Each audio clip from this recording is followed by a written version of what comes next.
6 నెలల కూటమి ప్రభుత్వ పాలనపై సీఎం చంద్రబాబు సంతృప్తి వ్యక్తం చేశారు. 6 నెలల పాలనలో అనేక అడుగులు వేసినట్లుగా ట్వీట్ చేశారు. ప్రజల ఆశలు, ఆకాంక్షలు నెరవేరుస్తున్నామని చెప్పారు.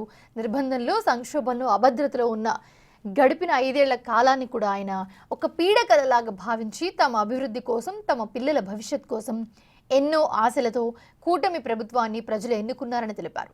బాధ్యతలు చేపట్టిన తొలి క్షణం నుంచి కూడా ప్రజల ఆశలను, ఆకాంక్షలను తీర్చేందుకు తాను, తన మంత్రివర్గ సహచరులు కృషి చేస్తున్నట్లుగా చెప్పారు ఆయన. 6 నెలల్లో గాడి తప్పిన వ్యవస్థలన్నీ కూడా సరిదిద్దామని పేర్కొన్నారు. రాష్ట్రమే ఫస్ట్, ప్రజలే ఫైనల్ అనే నినాదంతో ప్రతి క్షణం ప్రజలకు మంచి చేసేందుకు పనిచేస్తున్నామని తెలిపారు. చేయాల్సింది ఎంతో ఉందనే బాధ్యతతో ప్రణాళిక ప్రకారం ముందుకు వెళ్తున్నట్లుగా వివరించారు. ప్రజల ఆశీస్సులు, భాగస్వామ్యంతో స్వర్ణాంధ్ర 2047 విజన్తో ఏపీని నంబర్ 1గా నిలబెడతామని ట్వీట్ చేశారు సీఎం చంద్రబాబు.